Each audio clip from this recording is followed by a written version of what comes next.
The kitchen of your dreams at a huge discount. Builder's Surplus has the most extensive inventory at big savings. The Southland's largest kitchen showroom. From kitchen cabinets to bathroom vanities. It's one-stop shopping. 75 vanity styles, 21 kitchen style, all assembled and in stock. 123,000 square feet of inventory. Builder's Surplus kitchen and bath cabinets in Santa Ana at Dyer Road and the 55 freeway. Call 888-395-6025. Online at buildersurplus.tv. It's madness, mattress madness at Jerome's. Choose from our great lineup of mattresses and add a box spring to your qualifying purchase and get a free upgrade to an adjustable base. It's mattress madness going on now at Jerome's.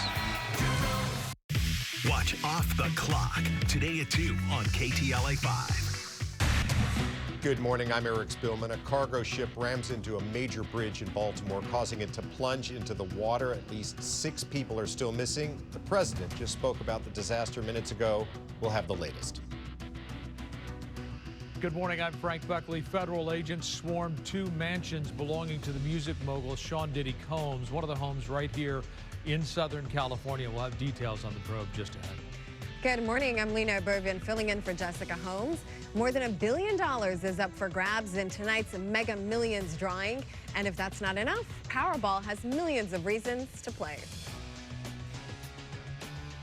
I'm Scott Nance, filling in for Sam Rubin. Coming up, actress Rosalind Chow joins us live to talk about her hot new Netflix series, 3 Body Problem. That's coming up.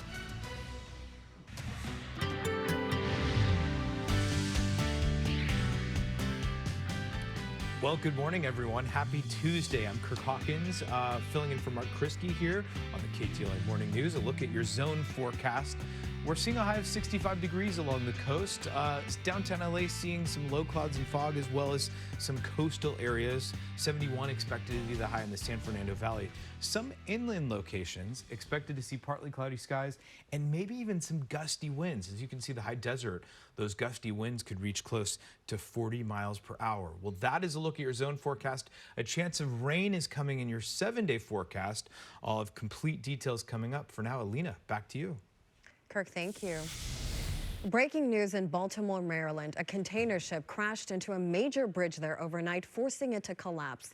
Several people are still missing. President Biden says the collision does not appear to be intentional.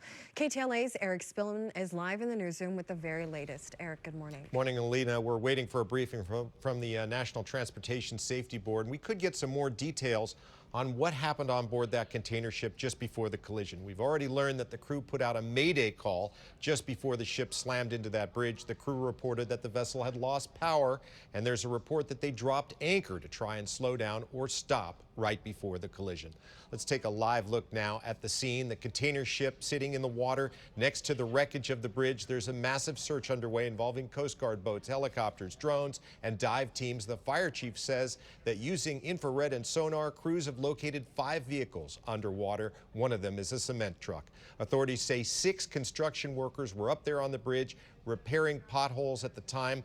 They are still missing, and the water is a chilly 47 degrees and 50 feet deep. President Biden spoke minutes ago. He says the Army Corps of Engineers will work on clearing the channel so that the Port of Baltimore can reopen, and he says the federal government will pay the entire cost of rebuilding the bridge. We're incredibly grateful for the brave rescuers who immediately rushed to the scene, and to the people of Baltimore who want to say, we're with you. We're going to stay with you as long as it takes.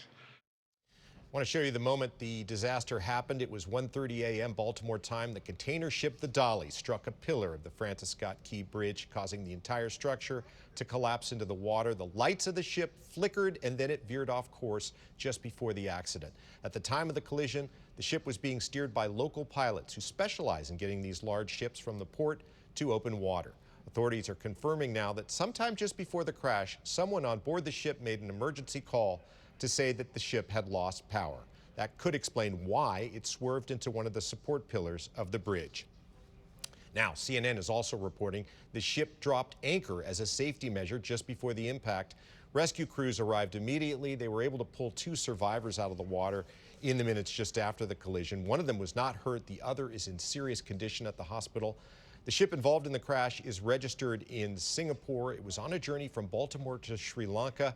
Francis Scott Key Bridge was built in 1977. It's part of Interstate 695, and a lot of people depend on it.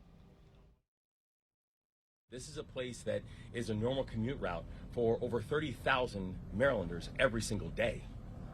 And so to hear the words that the Key Bridge has collapsed, it's shocking and heartbreaking.